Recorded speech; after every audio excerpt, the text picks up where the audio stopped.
Welcome to your Voice Your Impact show, where authentic voices spark real change and bold conversations lead to lasting impact. That's right. This is a space where we amplify ideas, celebrate stories, and challenge mindsets because every voice matters and every story has the power to transform. Whether you're a dreamer, a doer, a change maker, or someone simply figuring it out, we are here for you. Each week, we bring inspiring guests, thought-provoking conversations, and powerful insights to help you own your voice and leave your impact.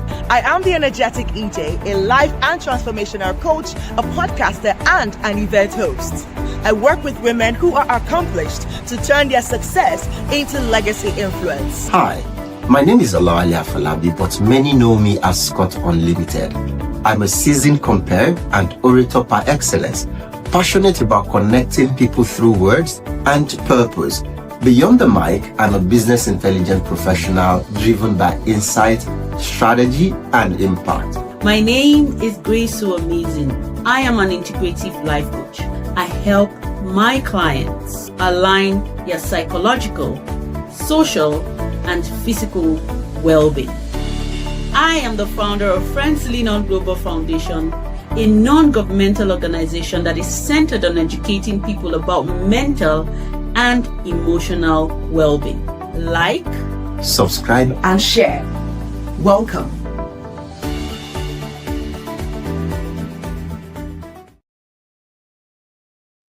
All right. Welcome to yet another episode of Your Voice, Your Impact. I hope that you are doing well. Welcome to a new week, and I hope that your week is going on well already. Today, yes, we are a bit behind schedule, and we couldn't show up as well last week, but we're glad to be here. Happy New Month. This is the first time you're hearing from us in June. I want to say Happy New Month to you. And can you just imagine, just like that, 2026 is already almost halfway done. We're grateful to God. And technically, this is also our third or fourth year on the show, right? So we are grateful. We're grateful for the journey so far. But this June is also one of those months that, we're being dragged. We are being stretched on all fronts. But we're choosing to show up still, because this is what we preach, right? This is what we preach. Like, showing up is part of who we are, right? And so regardless of how demanding life becomes, we are committed to this journey and we show up. I'm also running. I'm trying to run a workshop this weekend, and one of the things that I've come to realize, and I think is what is keeping us going here on this show, is a lot of people think about podcasting or content and all of that, and only think about just the commercial value of it in terms of just cash, immediate like returns and all of that. But they forget that most times the real goal, for some of the things that we do, is the influence that we're able to build, the visibility that we're able to build. There are people that will probably not have crossed paths if we're not doing this, right? There are guests that probably would not have any grounds of which we're going to communicate or share ideas if we didn't have this, show. So this is just to say that sometimes not everything that you do is solely focused on the commercial value of it. And so that's one of the purpose, or that's one of the reasons that we keep going on this show. Has it been rosy? No. Have we thought of shutting it down multiple times? Absolutely, yes. But what keeps us going is because we know that beyond the commercial value, there is the impact we're creating, but also there is the visibility we're getting from this, to be honest, right? And there are other open doors that you might not see that we are getting because we are here and because we're showing up, right? So I just want to use that to encourage anyone who is watching now, and maybe you're doing something and it's looking like, when will this thing pay off? Don't give up. It is going to pay off eventually. All right. So welcome to Your Voice, Your Impact, and welcome to June. So Grace and Scott, how is June Juning you? For me, June, man. But how is it going for you guys? Well, again, happy to be here. And to all our viewers, happy new month. First show of the month. I mean, yeah, it's to answer your question, it has been a wonderful period. It's been a wonderful year so far. Loads of ups and downs, but I mean, it still come with its own few milestones that we will not overlook. Just to we stay grateful, and just like you mentioned, the whole point of it is to keep going and not give up, especially for people like us who are on this show. We are not quitters here. We don't do that here. We don't do that here at all. Yeah. So we will still keep going. And talking about the commercial side of things, I guess for us, this is the part where I would like to look straight into the camera and say, we are very open to collaborations and promotions. So send us an email, send us a DM, reach out to us for any kind of promotions or any kind of advertisements, even if we have to create contents around it, if we have to, whatever, we are open for discussion. Let me just keep it as that. Over to you, Grace. So amazing. Yes, so hello, beautiful people, and yes, June is Juning. To be honest, I would say that June is good. June is good because I'm seeing possibilities, and I've started, in that area, and I think it is one of the that's why the show has been, we've been we're not coming with our full energies like you always see us, right? But it's not stopping, and that's the beautiful thing about, we practice what we preach, which is, showing up, and then also not forgetting to be relevant in other areas. I mean, we have our individual duties and our lives, so we go there, fetch from there, and then come back here to now create impact. So I think that's where we are at the moment, and I'm loving the process because the reservoir is there, or it's in the outside world. We go there, pick it up, and then I would say, I mean, you get to enjoy it. So if you're watching this, you know that we go about doing all what we need to do, and then come back here and we come full. So I would say it's a beautiful season for me, and I'm taking all the lessons and I'm enjoying it. Yeah.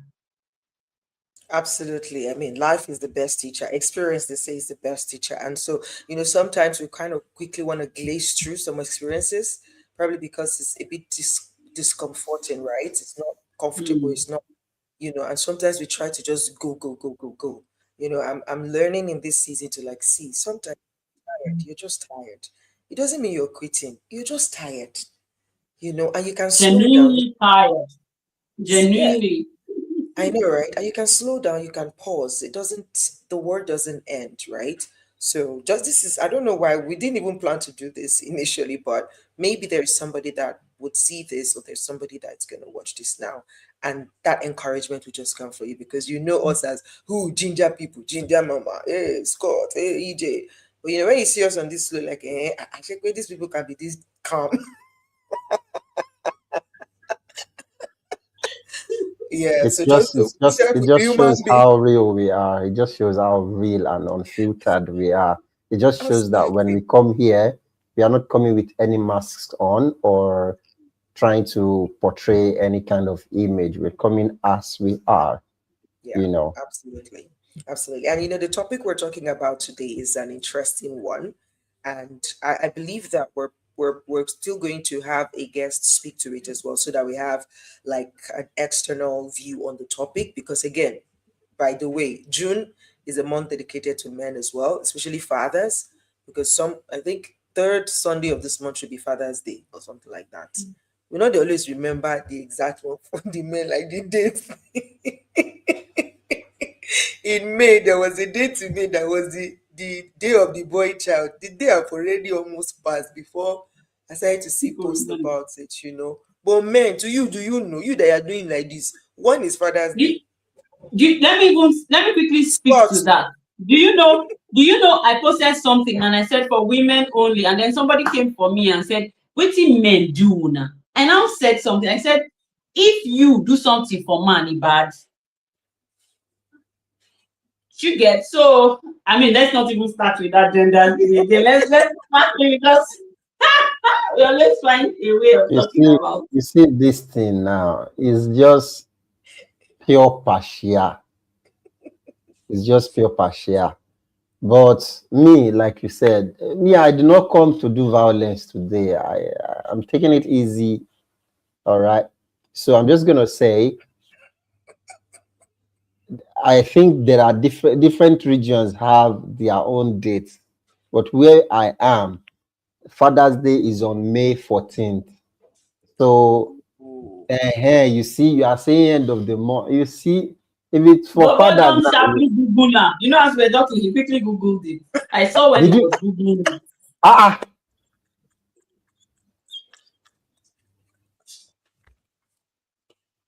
And I said that I said I did not come to do violence. So you see it now. Anyway. Yeah, but I don't. Anyways, I honestly, I would lie, but I think it's like somewhere third Sunday of June is for fathers, because I know in 2021 or 2022 I also did a conference. My conference back then, the Becoming Summit, and I dedicated the June to men. And I remember we talked about servant leadership. But today we're talking about the emotional cost of ambition, specifically for men. And just to honor men in this season, right? I know that men, again, like I feel like this is more fathers, but even at that,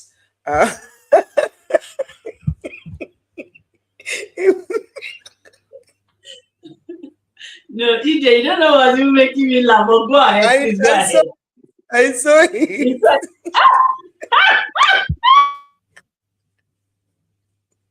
It is well. I love you guys. I swear, I do.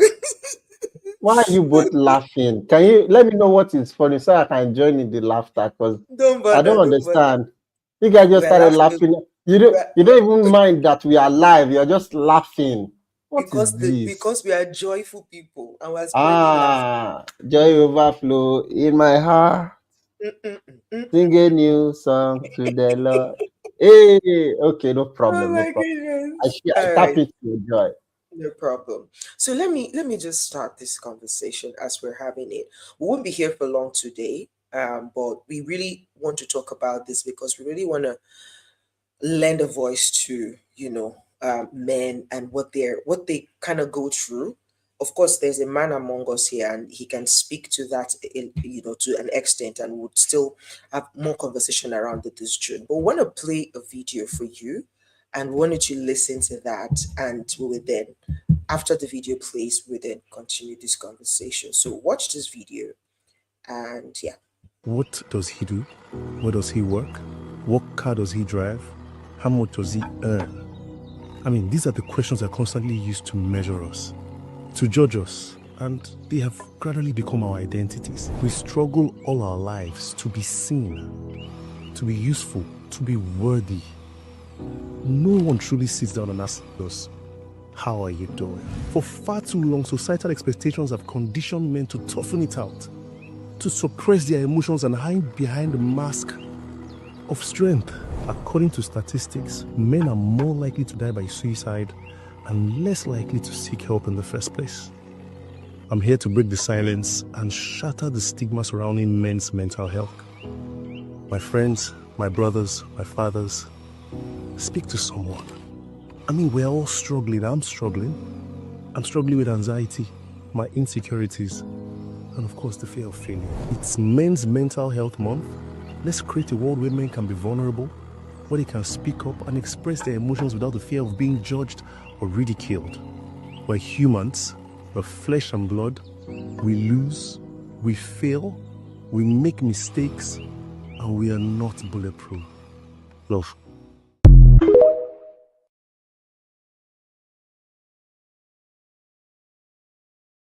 It's not men's mental health month in June, it's in November, but it kind of syncs with what we're talking about today, which is why we played that video, just to remind us again that men, this thing flows through their vein. They have blood flowing through their veins as well. And so we're talking about the emotional cost of ambition, right? Because I mean, a lot of men want to, there's just a lot of expectation, from men. And being ambitious, whether you're a man or a woman, is expensive, right? But the question is, what are you paying for it? Because you have to pay something. A lot of people, it's going to be sacrifices. There's going to be a lot of sacrifices involved if you're an ambitious person, because a lot of people will misunderstand you. Just a lot comes with being an ambitious person, wanting to change the world. It was Steve Jobs that says the people who change the world are the people who are crazy enough to think they can change the world. And so you thinking you want to change the world is ambitious. Like, who are you? A world of how many billion people, you think you want to create something that would cause a change? That is ambitious, right? But there is a lot of baggage that comes with that. And one of the things that, statistics have shown, especially for men, Scott, I want you to, speak to this if this is true. I mean, I know you're just one statistic of millions, but again, it counts. One of the things that I found, while researching this topic is that loneliness. Like men feel lonely. Because I don't know, it feels like it's difficult for people to understand them or something. So is that something that you have experienced, or is that something that you have seen in other men, right? Just feeling lonely, like they don't get it. They won't get it. So let me just be quiet. Well, I would like to start by saying thank you to the team of this show for bringing this kind of very interesting and less talked about topic to the show today. And it's really, personally as a man, it gives me a lot of joy to see the kind of interest that the team has put into discussing this topic. So to answer your question, I would start by saying you probably have heard it yourself that only women, children, and dogs are loved unconditionally. For the man, you're only loved as much as you are able to provide. And I think when you look at that comment deeply, it just answers a lot of questions. By extension, the whole loneliness thing. It is when you love something or you love someone that you feel, you give it that much, that deep level of compassion, empathy, attention, your love, and all that. This is not to say men don't experience love at all. That would be hypocritical to say. But at the same time, that the depth is what we are looking at here. The depth of it. How much do men get loved unconditionally to the point that they can actually feel confident enough, or do I say comfortable enough, to truly pour out their minds? And when you even try, I could remember in November when we were doing the November month on this show as well, and we brought men on board to discuss. You'd hear that men are deprived of listening ears to the point that people even hardly really ask them, guy, alpha, how are you? You know, like, it's not about seeing each other by the junction. Say, hey, bro, how are you now? I'm fine. No, that's not the one we're talking about. Like, guy, alpha, how are you? You know, so when you begin to ruminate over these things alone, that's where you now begin to create a cage, or do I say a box, that you call safe space internally for yourself. That and the more you coil into this space of safety, the more the loneliness grows. And the reason why you tend to go deeper and deeper into that box is because people hardly really let, people hardly care about you, so I mean, it's just the reality for most men at this point. Grace, what do you think? Have you, especially like in your work as a therapist or as a coach, have you encountered this kind of conversation with men before, where what's that emotion that they feel being ambitious and things like that? Thank you. And while Scott was speaking, the only thing that was coming to my head was brotherly. Me and you now, bro, something like that. Timi Dakolo brought that song, and I'm guessing that the song was inspired by his friend, that thing that happened. And I'm happy we're having these conversations, because I'm happy. I'm genuinely happy.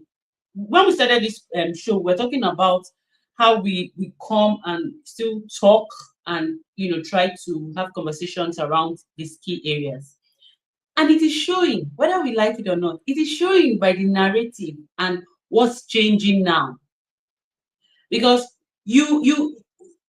men are complaining, it's a subtle, like this conversation, and Scott is saying it's a way to open that space. And I mean, before you know it, there's going to be a social conditioning to see that, yeah, it's okay to talk about it. So this is what we're doing. And yes, in my experience, I tend to work with women more.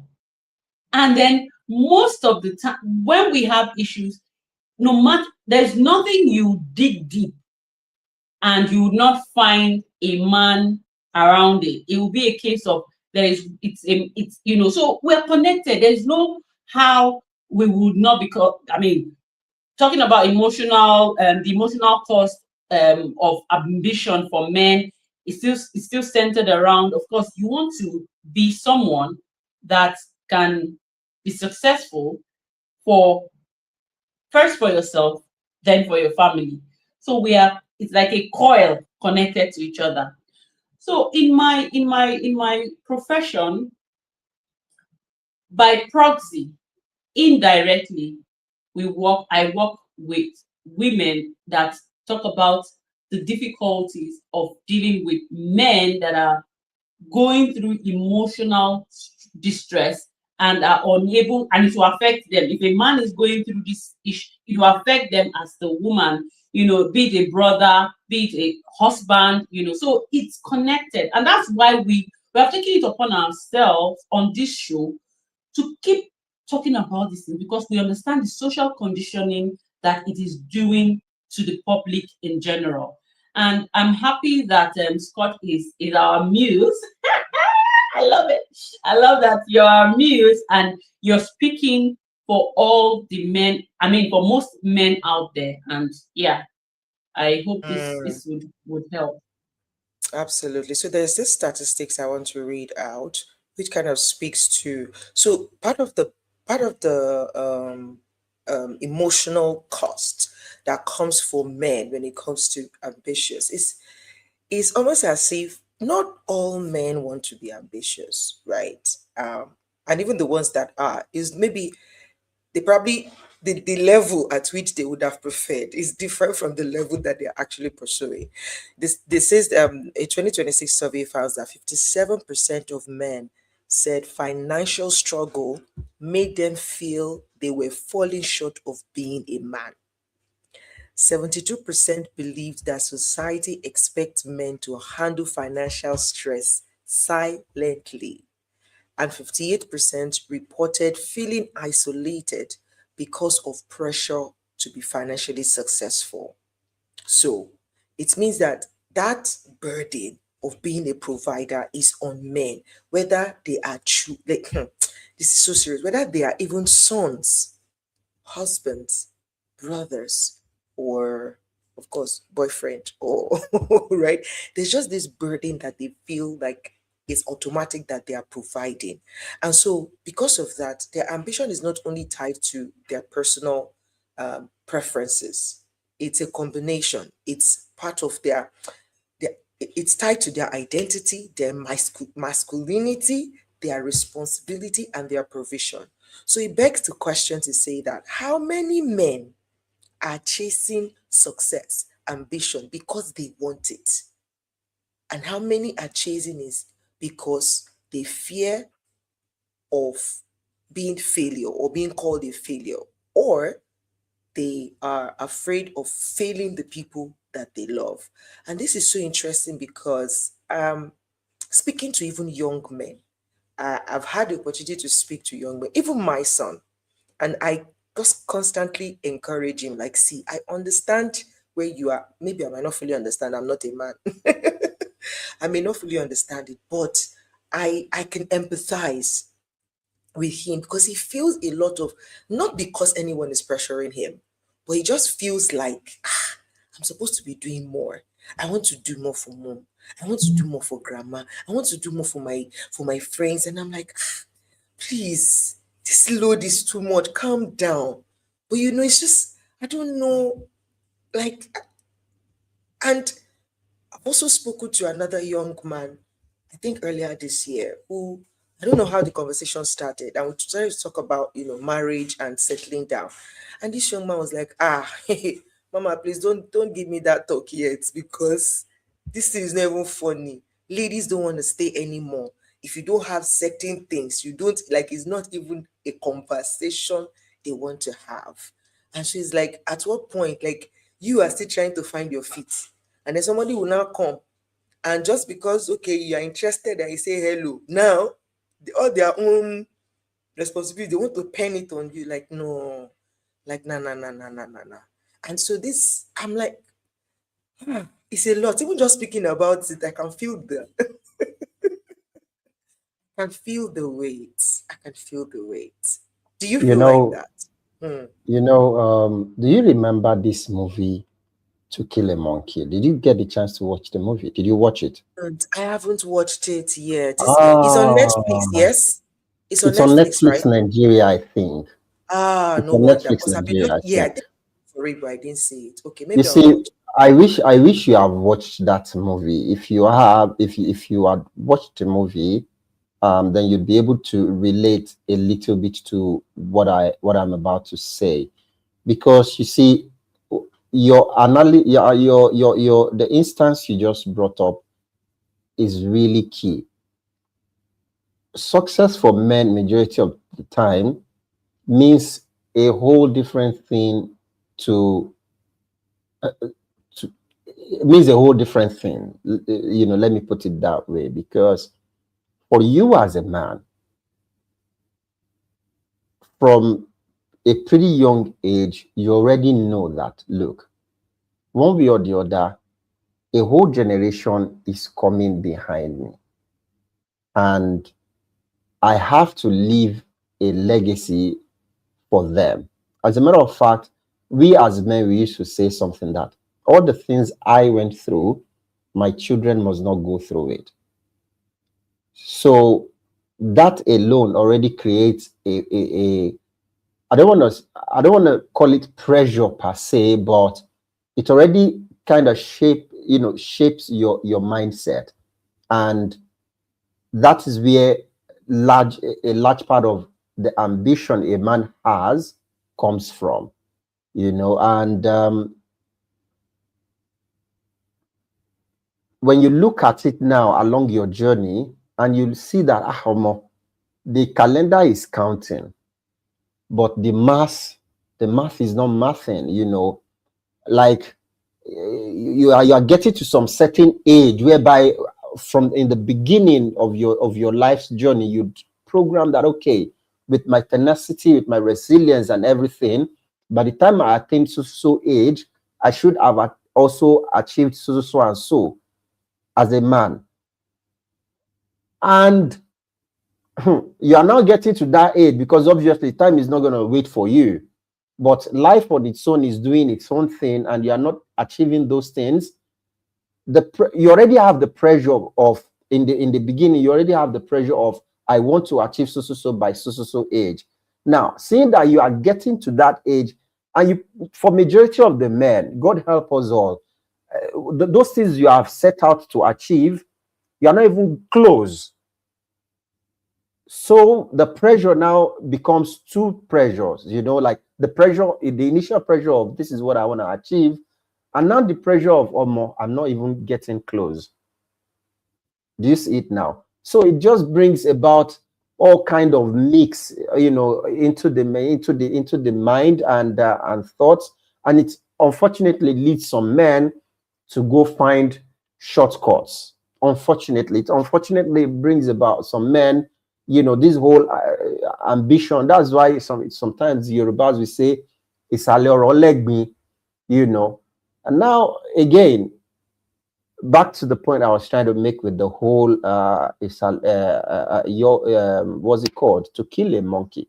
Now, personally, when I watched that movie, I teared up at some point because I was deeply touched, deeply touched. Not even touched, I was broken inside, particularly at the point where his wife left him. Because, you know, in the beginning of that movie, one of the core reasons why he went ahead to do what he did was because of his wife. Because when he came back home that night, his baby was sick. His wife had not eaten, and she's breastfeeding. You know, the wife is breastfeeding, but she can no longer what's the English for it? Like there was no lactate. Wife was no longer lactating because of hunger. The wife was not lactating because of hunger, and you know, he looked at it like, what kind of life is this? Like, in my own life, my child cannot eat because I'm not able to provide. My wife cannot lactate because I'm not able to provide, you know. And he went ahead to put his head in all kind of things, you know. And now, the life of a man, it's crazy sometimes, you know. It's crazy sometimes, you know.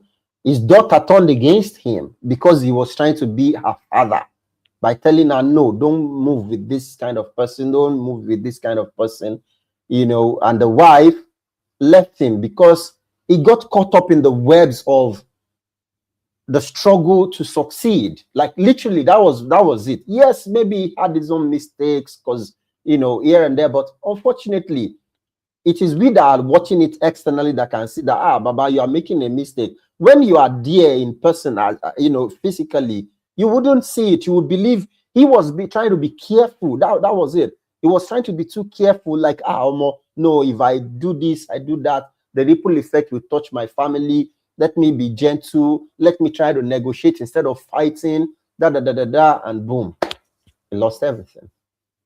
He lost everything. You know, he lost everything, literally. And that, maybe not in that same line, but for so many men, this is really the emotional cost.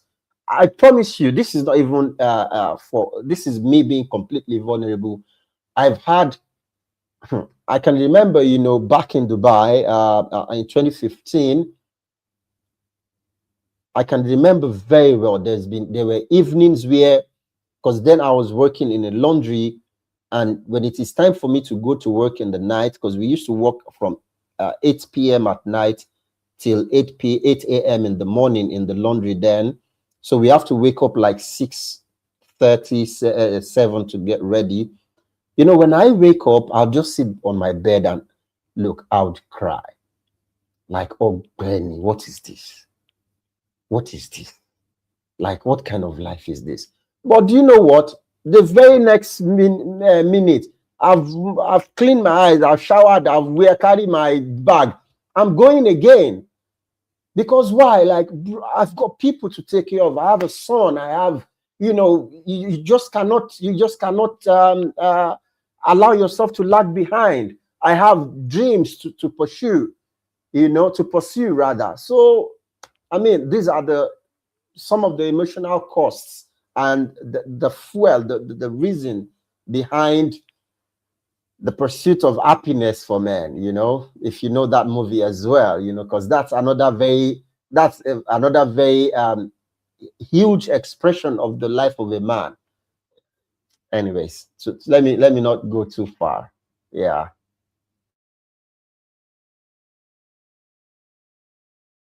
You know, it's a lot. And I just,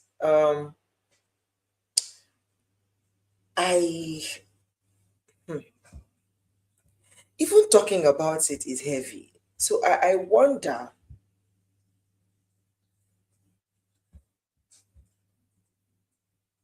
is there anything that can be done? Like, because I'm thinking for the men who have now fought their way through, you know, and all of that, did it take something from them? Because to an extent, if you look at men that are like successful in the real sense of it, sometimes they come off brutal. They come off like, I don't know, does this experience take something away from men? For the one that pushed through? Well, honestly, it's almost impossible for it not to take something away from you, from a man, or from anyone who eventually makes it through.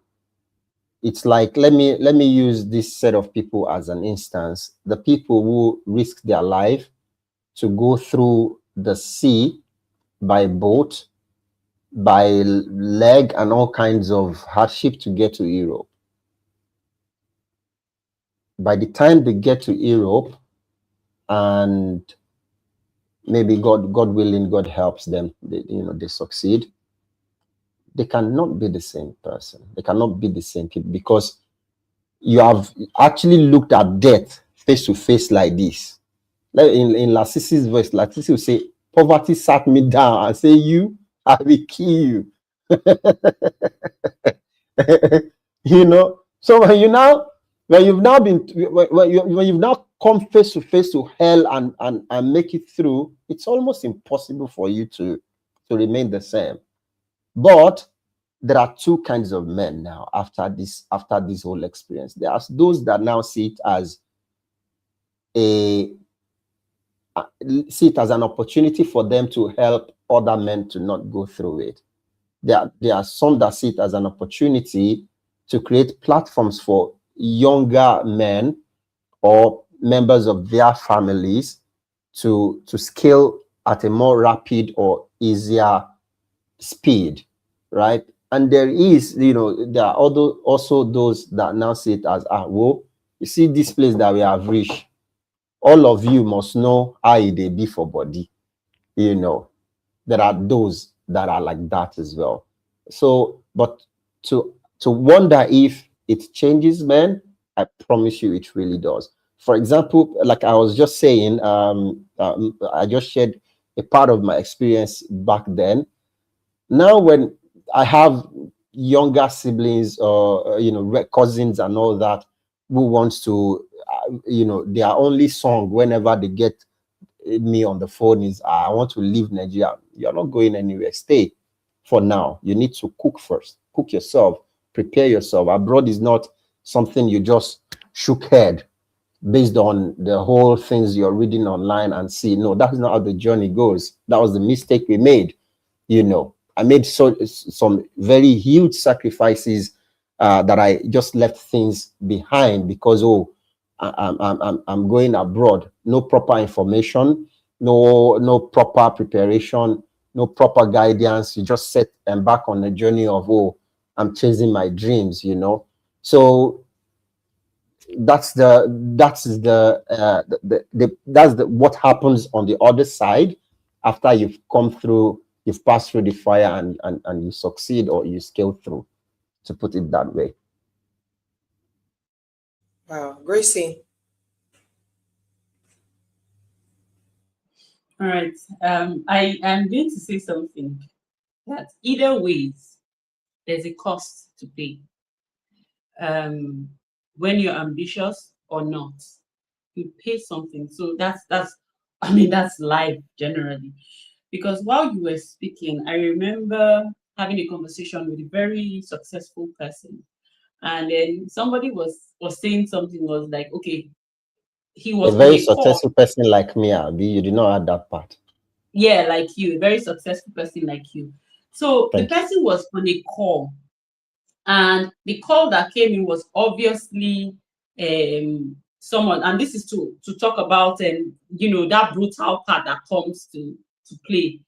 So the person was asking for money again, because from what he said was like, now me then born this person for. He now told him on the phone, he said, this time around, I cannot. And then he cut, and then because I was there with two other people who were trying to pitch an idea. And then he was so angry, and he was not like, what is it? Am I the only one? They want to kill me? So at different levels, even if you're successful, you will still collect. So he now said something. We now said, it is at different stages, you know, things they occur. And he said, yeah, so in fact, sometimes he will tell himself that I will just don't get money, make a bet, because 247 people are just disturbing me left, right, and center. And then from there, we now started talking about another thing around, how to be wealthy and how to be able to. He now said something that I tell young men, you're not angry enough. If you're angry, you do something. And then when he said that, I said, that's why some people are angry and they are doing all sorts. He said, no, that the principle doesn't change. If you're angry enough to go and do like this movie you talked about, To Kill a Monkey, To Kill a... Did you see all what the guy had to do? Did you see, you know, that their jungle, this thing, recruiting guys, going, I mean, that's work. That is work. So he was trying to say that it's just the perspective people look at it, that it's still work. That like this Europe and this thing, that thing, doing it. I mean, it's still is mad though. I cannot even think about it in my head. I want to go and climb 7 seas and 7 oceans. It's commensurate, or you can compare it to, you know, waking up early in the morning, going to one place and doing something until it breaks through. So I said all these things to ask you a question. What's the cost for not being ambitious? What would it cost you? So ambitious is looking like it's carrying a negative connotation here now. So I want to say, what's the cost or the implication of not being ambitious, quote and unquote, not wanting more for yourself? What's the cost and the implication of that? Okay. Like you rightfully said, whichever, there's always a price to pay, or there's always a cost for whatever you choose to do. And same way there's a price for everything you choose, for whatever you choose to do, there's also a price that comes with it. Do you see it now? If you choose not to pay the price now, the price you get is now completely your own cup of tea. Do you understand? So, for example, if you choose to not pay the price, you choose to not be ambitious, to not be driven, to not to not push yourself, to not stay hungry to succeed. Number one, your body yourself, your body will tell you for sure, because at the moment we are fortunate. We've got good health. We've got, you know, our mental health is, our brains are functioning properly. We are agile. We can hustle. We can struggle. We can, you know, make moves here and there to figure things out, to pursue this success. You know, what happens when we can no longer do that? You know, personally, this is one of the things that one of the things that gets me up in the morning. I can now. What happens when I can no longer, when I no longer can? When I'm in my 80s, we pray for long life. So when God decides to grant it to you, how are you gonna survive, man? If you don't pay the price now, how are you gonna survive? Would you expect your children that you didn't create a soft landing for? Would you expect them to now live the life they are trying to make for themselves, to come take care of you when you refused to make hay while the sun was shining for you? Do you see it now? So if you refuse to pay the price, you will definitely get the price somehow. And that price, I promise, you know, there's a video I watched long back that I never can forget. He said, if you feel that the price of success is too expensive, wait till you see the cost, the price of regret. It's much more expensive, and already, no matter how, even though, for example, let me use myself as a personal example. No matter, despite how much I've always been, you know, on my feet, on my toes, I still have regrets. Now imagine if you don't, if you've not been, you know, if you've not been driven from the beginning, you know. So your efforts are the part you can control.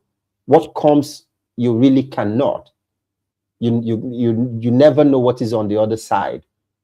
But at least the more you make effort, even if things does not go right in the end, you'd still have that fulfillment in your stomach that, man, I tried, you know. But our prayer, to be honest, our prayer is, may we not have, may we actually succeed, you know, because if there is no evidence that you tried your best, you will only have to explain, and you will explain tire. That statement. The first day I watched that video, I downloaded it and I played it again and again for almost 2 weeks. If you don't succeed, there's no evidence. You will now be there in your old age. Your grandchildren will ask you, Grandpa, what's up now? What were you doing when your mates were you know, making moves? You know, be like, even me, God forbid. Even me, we did this, we did that, Betty. God forbid. God forbid. There's no, unless you know, there's you carry thought. It's still, you still have to talk story. You know, the world does not even want to hear your story, Seth. Let's even be frank now. The world does not want to hear your story. The world does not want to hear how much did you try. Did you succeed? Unto that, unto re. That's life, especially as a man. Unto that, unto re. You know, so God should just show us all mercy, to be honest. God should just show us all mercy. So that's my response to your question. Well, this topic today heavy. Yeah. Wow. So, but on the flip side, is there is also, on the side of, okay, ambition or no ambition or slow down, all of that. But there's also, it comes to a point where there's a line you cross.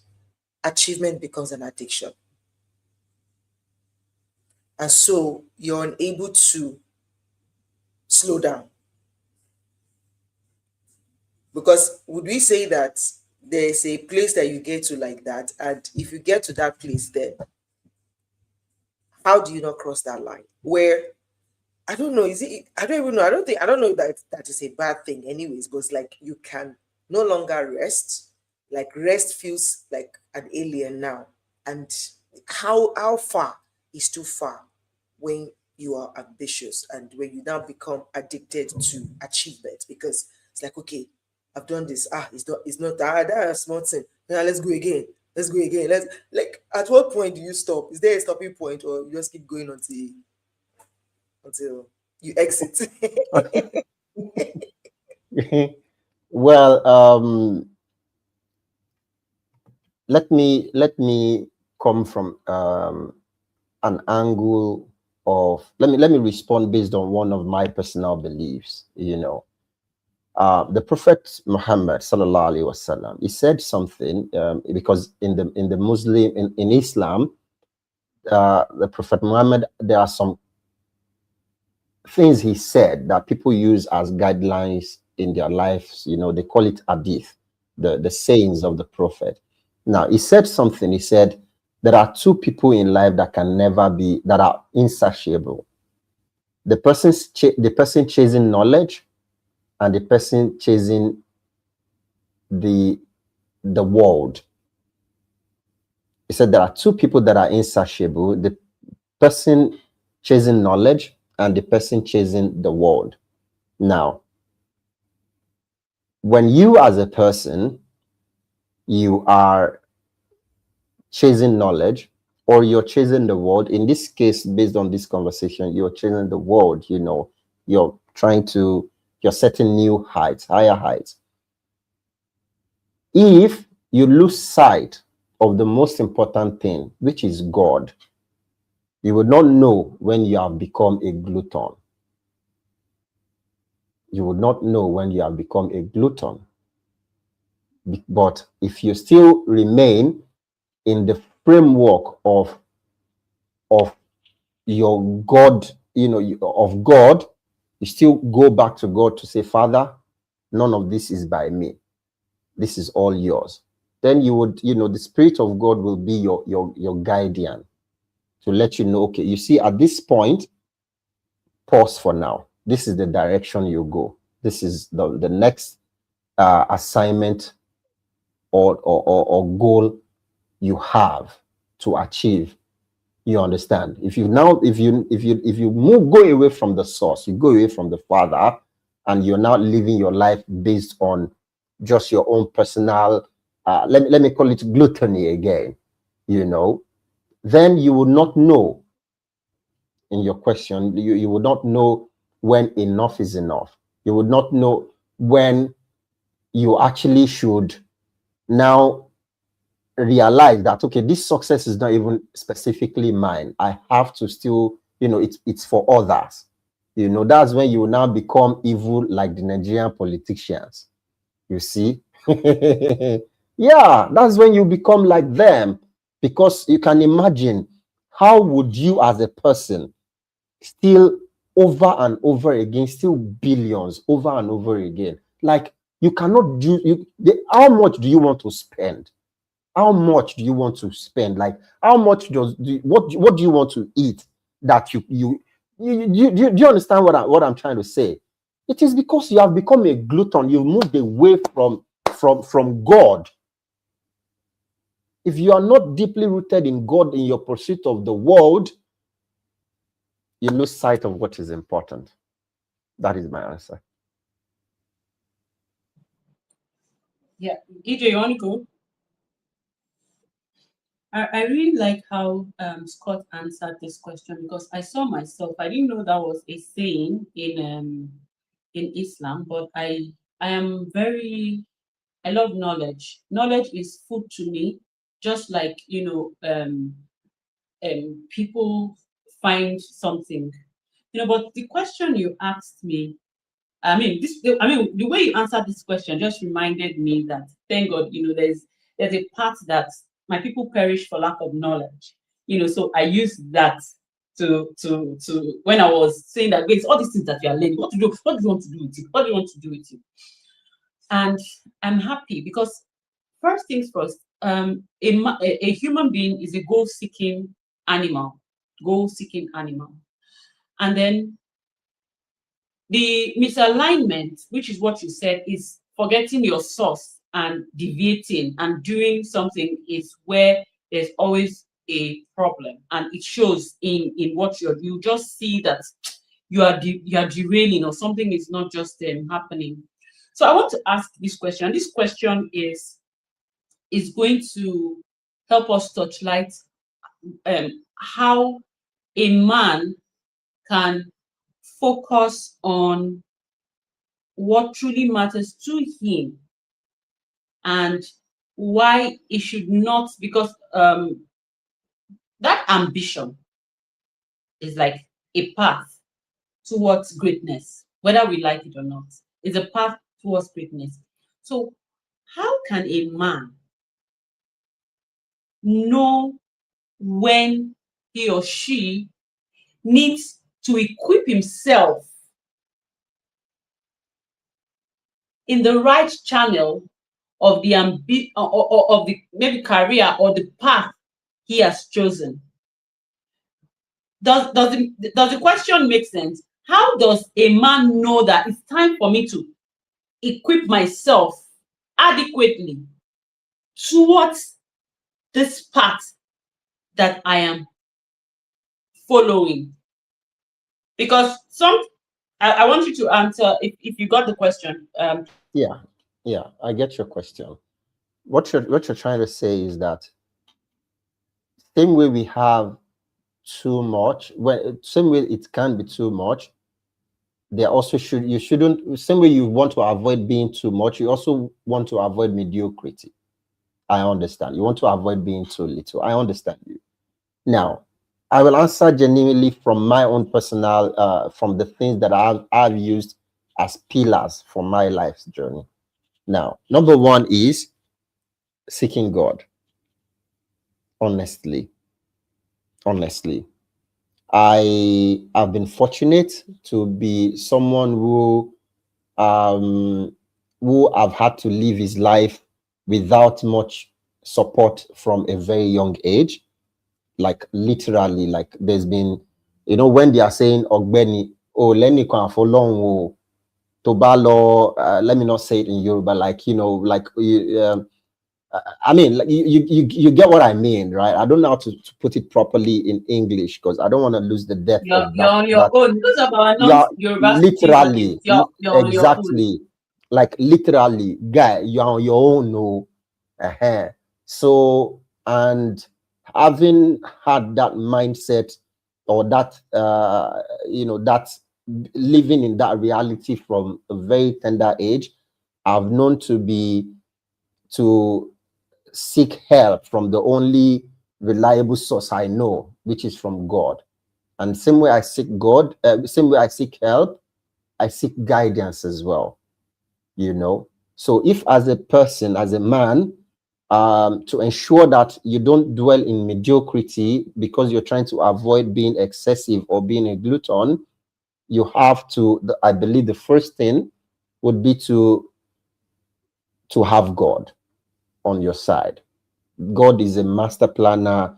God is, as a matter of fact, beyond what I can begin to describe here right now of how much he can actually guide and lead anyone who seeks him. The second thing is also knowledge. If you have knowledge, when you have knowledge, somehow in your knowledge, you would definitely know somehow, especially when you have these combinations the way I'm listing them are. You've got God, you've got knowledge, you've got mentors. You've got mentors, you know, people whom you are able to look at, to talk to as well, especially when it comes to this whole ambition thing, or your journey. Basically, we're not talking about the emotional part now, we're talking about ambition now. It's two different boxes also, if you get me. So when you've got God, you've got knowledge, and you've got mentors, somehow you would know to not be mediocre. You would know for sure to not be lazy, or to not be to be overly laid back, and not saddle yourself to face the journey with the level of alacrity that it requires. Yeah.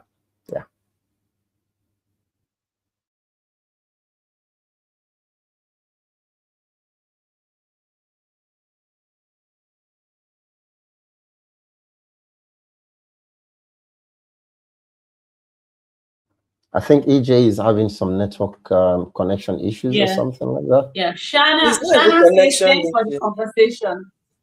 Hi, Shana. Thanks for watching. Hi, Shana. Thanks for watching. No, so I don't know. My system was glitching. It's like doing everything is moving. But honestly, I am really enjoying this conversation, and I'm loving your depth, Scott. I want to hear more from you going forward. Nobody's today you came prepared. I don't know whether you prepared or you did not, but it's flowing, Sha, and we love it. Maybe we should be doing this calm. This is like when you are calm, there's a river that flows from within. He's speaking from his heart. He's speaking from his heart and from experience. That's how you know when somebody is speaking from his heart and something that speaks to his core. It's lovely, and I'm loving it. Brotherly, Shay, you know the gentleman, brotherly. Come on, put your head here. I have shoulders for you to lean on. Here's my shoulders, you can lean on me. Are you guys brotherly now like brother. this? I mean, to any man watching this right now, even if I'm not putting my own shoulders, please, by all means, come and put your head. Their shoulders. EJ and Grace are amazing are offering their shoulders. I volunteer them to you.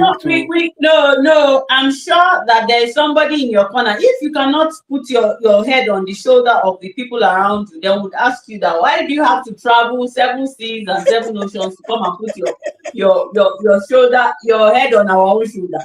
That Let's fix that. Let's fix nice. that. Oh, nice. Oh my goodness.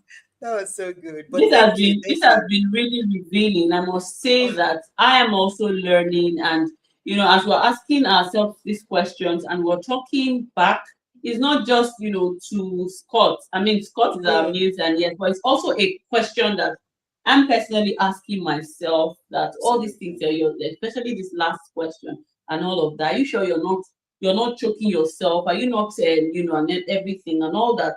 It's quite revealing. We should have more of these introspective conversations. I agree.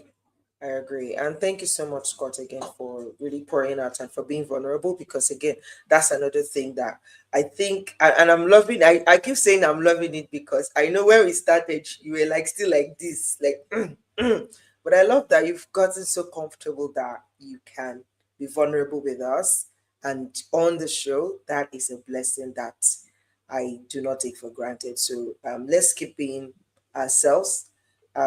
We're humans, and I think it is unwise to really carry yourself as if you are super. I mean, we have the idea that we are special. Every one of us have us. And they think the word should be unique. We're unique. Nobody is special than anybody, right? We're all unique in our ways. And I think now than ever, with the rise and takeover of AI, it is important. It is extremely important that we maintain our humanity. That we not just maintain it, but actually portray it in the way that we deal with one another, in the way that we communicate with one another, because it's a I don't know. I foresee. I'm not a futurist, but I foresee a time that people will be hungry for realness. Like they'll be hungry for realness, and I hope that we would not forget as humans that we will not forget, that we will keep our humanity and just be real. All of us are still figuring things out. Yeah. None of us have And, it all figured out completely. Like, and so, none of us is getting out of here alive anyway. So I mean, Abi, none of us can put off a pair of there's trousers, no two leg at the same time. no, One must go in first. there's no shortcut out of this. We are stuck here, man. I mean, and interestingly, the reference you made to AI, this is one of the things personally I'm working on, to be able to bring out myself, a bit more, because in a few years, this is gonna become a bigger product than anything anyone has ever imagined. Even if we are not being analytical, it's just a fact that the law of marginal returns will somehow take effect somehow, because when this whole everything becomes AI generated and everything, there still will be need. We are humans, we have feelings. There still will be that hunger for the humanliness to be back. People would really want to feel like, oh Benny, why all these artificial? Is there no more realness, that? And then when the marginal, when the law of marginal returns takes effect on this whole AI trend and everything, for sure something else will go up. And that is our humanliness. That's our realness. So yeah, I mean, we all really should. I'm using this opportunity to use myself as a scapegoat. Let me put it like that. To to come out of your shell. I feel like it's a beautiful submission and sacrifice to do that. Plus, again, this is the realness. This is it. So bigger. So yeah. So let's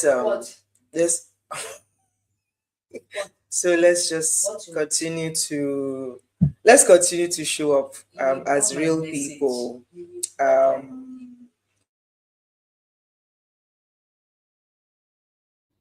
Wow, relationship people disturbing your live stream. Relationship people.